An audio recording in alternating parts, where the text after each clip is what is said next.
আসসালামু আলাইকুম। সবাইকে স্বাগত জানাচ্ছি। আমি নাসরুল ইসলাম তন্ময়। শুরুতে বিআরবি কেবল সংবাদ শিরোনাম। বাংলাদেশের সর্বশেষ গুরুত্বপূর্ণ আপডেট সংবাদে আপনাকে স্বাগত। শুরুতেই সংবাদ শিরোনাম, পরে বিস্তারিত। শুরুতেই জানিয়ে দিব, বিএনপির দুই গ্রুপের মধ্যে ভয়ানক সংঘর্ষ, মাদ্রাসার শিক্ষার্থীর মৃত্যু। চাঁদপুরের হাজীগঞ্জে বিএনপির দুই গ্রুপের পাল্টা এবং সংঘর্ষের ঘটনায় আহত মাদ্রাসা ছাত্র সাইমুম 14 নিহত হয়েছেন। এরপর জানিয়ে দিব, নতুন নেতৃত্ব ছাড়া দেশ নতুনভাবে বিনির্মাণ সম্ভব নয়, বললেন ভিপি নূর। রাষ্ট্র সংস্কার আইনজীবীদের ভূমিকা শীর্ষক আলোচনা সভার আয়োজন করে বাংলাদেশ আইনজীবী অধিকার পরিষদ। বাংলাদেশ আইনজীবী অধিকার পরিষদ গণ অধিকার পরিষদের ভাতৃপ্রতিম সংগঠন হিসেবে আইনজীবীদের অধিকার প্রতিষ্ঠায় কাজ করে যাচ্ছে। এই আলোচনা সভা থেকে আইনজীবী অধিকার পরিষদের নতুন কমিটি ঘোষণা করা হয়। এবারে জানাবো, তাজুলের 5 খলিফা ধরাছোঁয়ার বাইরে। সাবেক এলজিআরডি মন্ত্রী তাজুল ইসলামের 5 খলিফা তাণ্ডবে আওয়ামী লীগের পুরোটা সময় তটস্থ ছিল লাকসাম এবং মনোহরগঞ্জবাসী। আয়নাঘর বানিয়ে নির্যাতন করে টাকা আদায়, টেন্ডারবাজি এবং জোর জুলুম করে জমি দখল সহ নানাভাবে হয়রানি করাই ছিল তাদের কাজ। এসব অনৈতিক কাজে নেতৃত্ব দিতেন মন্ত্রীর ভাতিজা সাবেক উপজেলা ভাইস চেয়ারম্যান আমিরুল ইসলাম এবং যুবলীগ নেতা সাদাত হোসেন। ব্যক্তিগত সহকারী পিএস মোহাম্মদ কামাল হোসেন, সহকারী একান্ত সচিব এপিএস জায়েদ হোসেন এবং মন্ত্রীর শ্যালক উপজেলা আওয়ামী লীগের সাধারণ সম্পাদক মোহাব্বত আলী।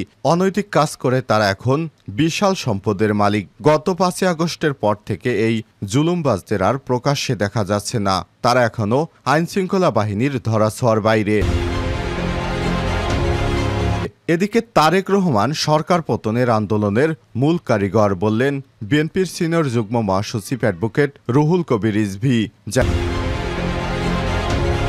জানিয়ে দিব, খালেদা জিয়ার সঙ্গে সাংবাদিক মুশফিকুল ফজল আনসারীর সাক্ষাৎ। প্রায় 1 দশক পর বিএনপির চেয়ারপারসন এবং সাবেক প্রধানমন্ত্রী বেগম খালেদা জিয়ার সঙ্গে সাক্ষাৎ করেছেন সিনিয়র সাংবাদিক মুশফিকুল ফজল আনসারী। গতরাতে রাজধানীর গুলশানে বেগম খালেদা জিয়ার বাসভবন ফিরোজাতে দেখা করেন তিনি। সর্বশেষ 2015 সালের জানুয়ারিতে খালেদা জিয়ার সঙ্গে তার সাক্ষাৎ হয়েছিল। সাংবাদিক মুশফিকুল ফজল আনসারী এতদিন যুক্তরাষ্ট্রের থেকে শেখ হাসিনার বিরুদ্ধে সবসময় সোচ্চার ভূমিকা রেখেছেন। এবং সর্বশেষ জানিয়ে দিব, বাইডেনের সঙ্গে দ্বিপাক্ষিক বৈঠকে বসবেন ডক্টর মোহাম্মদ ইউনুস। জাতিসংঘের সাধারণ পরিষদ অধিবেশনের ফাঁকে মার্কিন প্রেসিডেন্ট জো বাইডেন বাংলাদেশের অন্তর্বর্তীকালীন সরকারের প্রধান উপদেষ্টা ডক্টর মোহাম্মদ ইউনুসের সঙ্গে দ্বিপক্ষীয় বৈঠকে বসবেন। পাশাপাশি পাকিস্তানের প্রধানমন্ত্রী শেহবাজ শরীফ সহ আরও অনেকজনই রাষ্ট্রপ্রধান এবং সরকার প্রধানের সঙ্গে সাক্ষাৎ করবেন প্রফেসর ডক্টর মোহাম্মদ ইউনুস। এছাড়াও মার্কিন পররাষ্ট্রমন্ত্রী অ্যান্টনি ব্লিংকেনের সঙ্গেও ডক্টর মোহাম্মদ ইউনুসের বৈঠকের সম্ভাবনা রয়েছে। সব ঠিক থাকলে নিউ ইয়র্কের স্থানীয় সময় 24 সেপ্টেম্বর দুপুরে জাতিসংঘ সদর দপ্তরে বাংলাদেশ ও যুক্তরাষ্ট্রের শীর্ষ নেতারা বৈঠকে বসবেন। প্রিয় দর্শক, এতক্ষণ শুনছিলেন সংবাদ শিরোনাম, এবারে বিস্তারিত। তবে তার আগে বন্ধুরা, অনুরোধ থাকবে এই সংবাদটিতে একটি লাইক দিন। এই চ্যানেলে আপনি নতুন হয়ে থাকলে আমাদের সংবাদটি দেখতে দেখতে চ্যানেলটি সাবস্ক্রাইব করে রাখুন। কমেন্ট করে জানিয়ে দিন বন্ধুরা, আপনি বিশ্বের কোন দেশ থেকে বা বাংলাদেশের কোন স্থান থেকে আমাদের সংবাদটি দেখছেন এবং শুনছেন। এবারে বিস্তারিত। বিএনপির দুই গ্রুপের সংঘর্ষ, মাদ্রাসা শিক্ষার্থীর মৃত্যু। চাঁদপুরের হাজীগঞ্জে বিএনপির দুই গ্রুপের পাল্টা এবং সংঘর্ষের ঘটনায় আহত মাদ্রাসা ছাত্র সাইমুম 14 নিহত হয়েছেন। শনিবার 21 সেপ্টেম্বর রাত 10টার দিকে ঢাকার সুপারম্যাক্স হাসপাতালে চিকিৎসাধীন অবস্থায় তার মৃত্যু হয়। হাজীগঞ্জ থানার ওসি মোহাম্মদ মহিউদ্দিন ফারুক বিষয়টি নিশ্চিত করেছেন। নিহত মাদ্রাসা ছাত্র সাইমুম চাঁদপুর সদর উপজেলার মহামায়া বাজার এলাকার মোহাম্মদ ইউনুসের ছেলে। তারা হাজীগঞ্জ পৌরসভার খাটরা বিলয়তে ভাড়া বাসায় থাকেন। সাইমুম হাজীগঞ্জের স্থানীয় একটি হেফজখানায় হাফেজি পড়তেন। তার বাবা রাজমিস্ত্রির কাজ করেন। শুক্রবার 20 সেপ্টেম্বর সন্ধ্যা 7টার দিকে টোরাগড় এবং 7 ও 8 নম্বর বিএনপি এবং এর অঙ্গ সহযোগী সংগঠন নেতাকর্মীরা হাজীগঞ্জ বাজার সংলগ্ন 6 নম্বর ওয়ার্ডের টোরাগড় সর্দারবাড়ি বিএনপির নেতাকর্মীদের সঙ্গে সংঘর্ষে লিপ্ত হয়। এতে উভয় পক্ষের প্রায় অর্ধশতাধিক মানুষ আহত হন। রাত 10টার পর সেনাবাহিনী পরিস্থিতি নিয়ন্ত্রণে আনতে সক্ষম হয়। এক পর্যায়ে তা হাজীগঞ্জ বাজারে ছড়িয়ে পড়ে রণক্ষেত্রে পরিণত হয়। দেশ বন্ধ হয়ে যায় চাঁদপুর কুমিল্লা আঞ্চলিক মহাসড়কের যান চলাচল। ঠিক কী কারণে সংঘর্ষ হয়েছে তা নিশ্চিত হওয়া যায়নি। স্থানীয়রা জানিয়েছে, বৃহস্পতিবার সন্ধ্যায় টোরাগড় এবং মকিমাবদ সর্দারবাড়ি বিএনপির নেতাকর্মীদের সঙ্গে প্রথমে দফায় দফায় সংঘর্ষের ঘটনা ঘটে। এতে বেশ কয়েকজন আহত হন।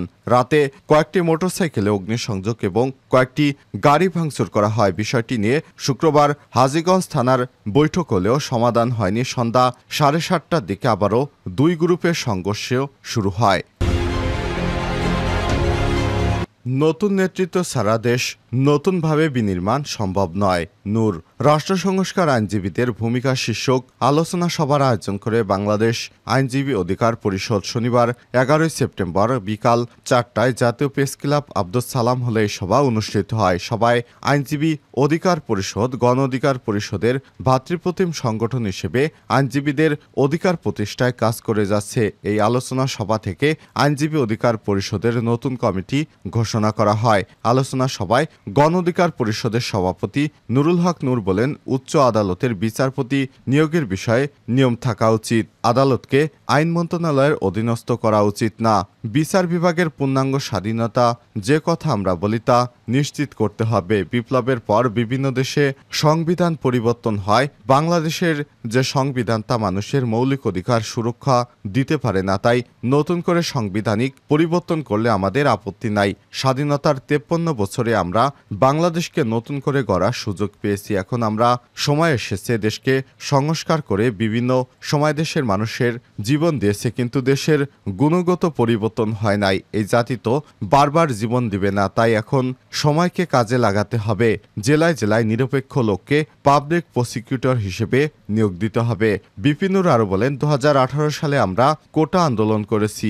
চাইলে আমরা চাকরিতে ঢুকে যেতে পারতাম। আমরা যখন দেখেছি একটা অংশ কোটাকে সংস্কার করে লাভ নেয় অন্য পক্ষ। রাষ্ট্রের রন্ধ্রে রন্ধ্রে যে এরকম শত শত সহস্র অনিয়ম, সেগুলো সংস্কার করবে কারা? জাতির সামনে সেরকম নেতৃত্ব নেই। সেজন্য আমরা রাজপথ থেকে উঠে এসে রাজনৈতিক দল গঠন করেছি।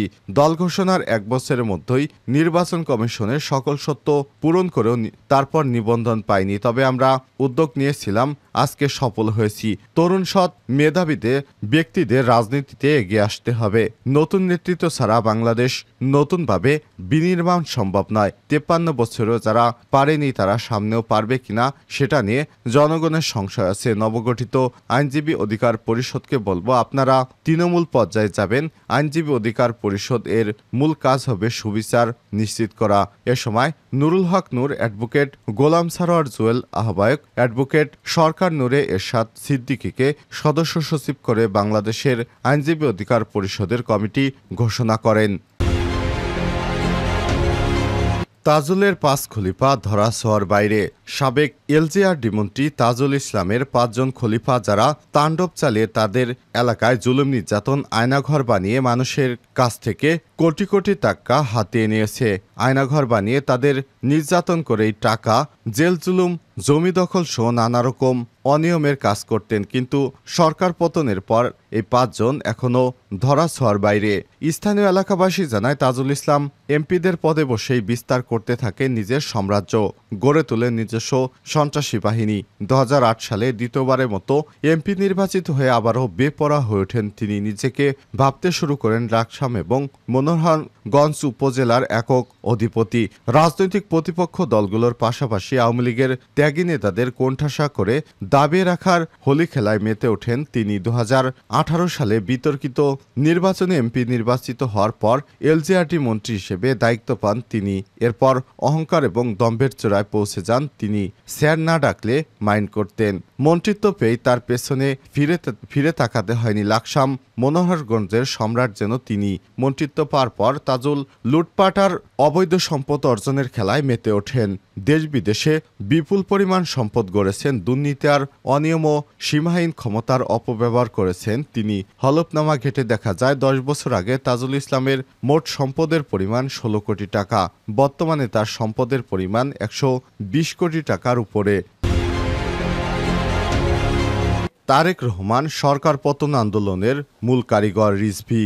বিএনপির ভারপ্রাপ্ত চেয়ারম্যান তারেক রহমান আওয়ামী লীগ সরকার পতন আন্দোলনের মূল কারিগর বলে মন্তব্য করেছেন দলটির সিনিয়র যুগ্ম মহাসচিব অ্যাডভোকেট রুহুল কবির রিজভী। তিনি বলেছেন, আজকে ছাত্র জনতার আন্দোলনে ফ্যাসিবাদী সরকারের পতন হয়েছে। আন্দোলনে দেশের ছাত্র সমাজ এবং তরুণেরা নিজের জীবন বাজি রেখে সংগ্রাম করেছে, দেশকে স্বৈরাচার মুক্ত করেছে। আর এই সংগ্রামের মূল কারিগর ছিলেন তারেক রহমান। তিনি বলেন, গত 7 জানুয়ারি নির্বাচন বর্জনের মাধ্যমে তারেক রহমান প্রমাণ করেছেন তার সিদ্ধান্তই সঠিক। সরকারের একতরফা নির্বাচনের কারণে দেশ বিদেশে আওয়ামী লীগের অবস্থান জিরোতে নেমে এসেছে। সম্প্রতি ভারতের গণমাধ্যমও বলছে, বিএনপিকে নির্বাচনে আনতে না পারাই ছিল আওয়ামী লীগের সবচেয়ে বড় ভুল। শনিবার 21শে সেপ্টেম্বর বিকেলে সিরাজগঞ্জের এনায়েতপুর ইসলামিয়া উচ্চ বিদ্যালয় মাঠে এক স্মরণ সভায় সব কথা বলেন তিনি। স্মরণ সভায় প্রায় অর্ধ লক্ষাধিক লোকের সমাগম ঘটে। স্মরণ সভায় প্রধান অতিথি হিসেবে ভার্চুয়ালি বক্তব্য দেন বিএনপির ভারপ্রাপ্ত চেয়ারম্যান তারেক রহমান। এতে প্রধান বক্তা হিসেবে ভার্চুয়ালি বক্তব্য দেন দলটির স্থায়ী কমিটির সদস্য ইকবাল মাহমুদ টুকু। বিশেষ অতিথি হিসেবে উপস্থিত ছিলেন জেলা বিএনপির সভানেত্রী রোমানা মাহমুদ। ছাত্র জনতার সরকার পতন আন্দোলনে নিহতদের স্মরণে অনুষ্ঠিত সভায় বেলকুচি, চৌহালি এবং এনায়েতপুর থানা বিএনপির উদ্যোগে এই স্মরণ সভা অনুষ্ঠিত হয়।